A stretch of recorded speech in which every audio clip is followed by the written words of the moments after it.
when COVID happens, you recall this is a crazy time period. We don't need to go through all of it, but companies, frankly, lost their sense of direction about who they're serving, what their mission is. I mean, you remember we all had to flatten the curve, and the so-called flatten the curve in early 2020, and companies were essentially except for the George Floyd rioters who were under no such obligation. I noticed. We're correct, but that's obviously after this. But in March of 2020.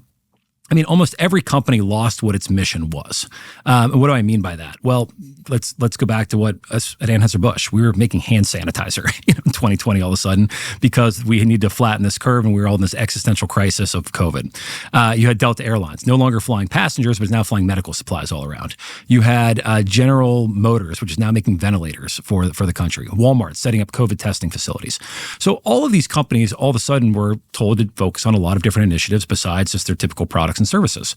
And frankly, a lot of these efforts, you think about the curve was flattened very quickly. There was no real existential crisis like we thought there was. But the problem was that since all these companies had kind of been pushed off their mission, then we had this next issue, which was the George Floyd issue that pops up in May of 2020. And George Floyd dies. And now the next existential crisis that every single company in the United States is looking to solve is systemic racism, because their largest so-called shareholders in the BlackRock, State Streets, Vanguards of the world, who had told them that now we want you focused on solving more of these stakeholder and societal issues.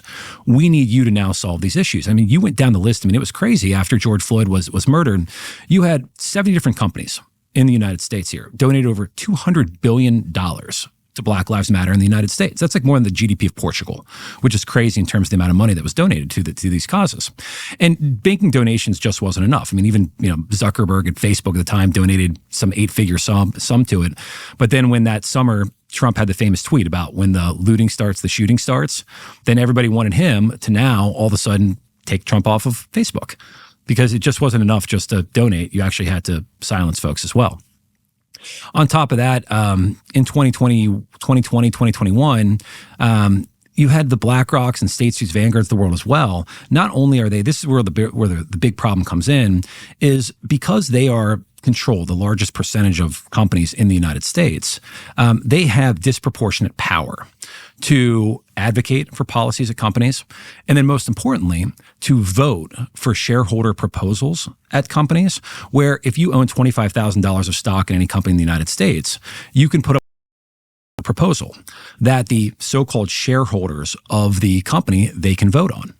And what was crazy is that in 2020, 2021, you had a lot of these activists that, because the purpose of this corporation had changed in the United States, away from shareholder value to this European stakeholder model, said, okay, now businesses, again, they have to maximize value for me. So you saw there's a group called Color of Change, and they're it's a nonprofit group, and their mission is to stamp out systemic racism in the country. Okay, fine. You can do that, you're whatever.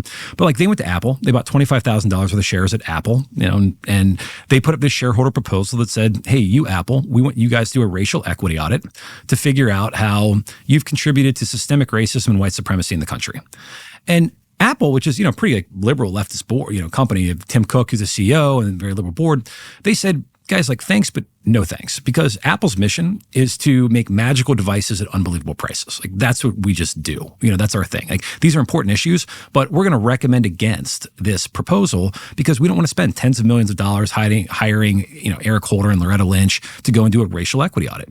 But this passed by 52 to 48%, because you had firms like BlackRock, which is the second largest shareholder of the company, voted for it. Vanguard, State Street, everyone else are voting for these issues and forcing corporate America to now get involved in social and political issues. And this went the same thing for election integrity law issues that people were asking companies to get involved in, defund the police initiatives. Hell, PETA, People for the Ethical Treatment of Animals, they put up a proposal telling Starbucks we don't want you to use cow milk anymore because we don't think you should use cow milk at Starbucks. I mean, it's crazy. All these proposals that popped up in this post sort of COVID George Floyd era, and companies were essentially forced by these large asset managers to get involved in a lot of political and social issues. So that was sort of the backdrop. Not all sleep aids are made by pharmaceutical companies. You probably heard about 8 Sleep by now. They developed the country's most innovative products for sleep. Almost everybody in our office uses something they make called the pod, and they love it. And there's a reason that professional athletes and lots of other smart people do too. You add the pod to your mattress like a mattress cover, and it helps you get a better night's sleep and fill with vitality at the start of each day, in an intimidating way almost. It's amazing.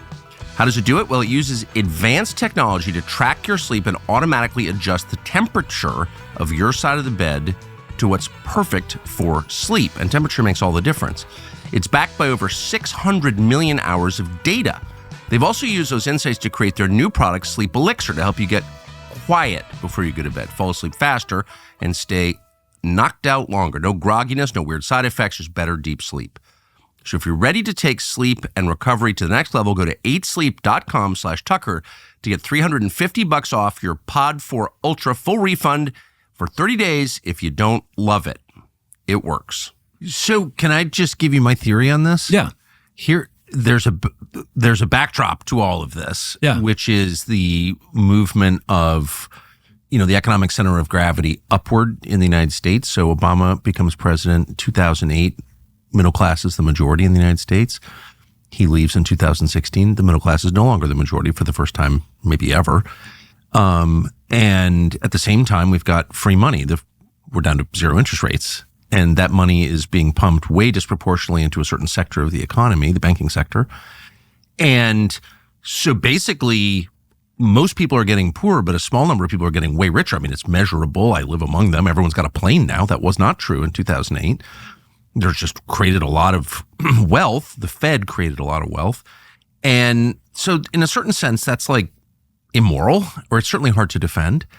And so rather than defend it, it wasn't the companies that wanted this stuff. It was the debt holders. It was the finance people who wanted it because it was a cover for what they were doing, which is getting really rich. Larry Fink got super, super rich. Yeah. A lot of like manufacturing concerns, family businesses went under or did not get rich at the same scale. And so you just like throw out like race war, hate people because of their, whatever, immutable characteristics. Hey, let's throw the trans stuff in there too. By the way, we're all going to die from global warming. You basically just freak everybody out, throw the entire society off balance so they don't notice the looting.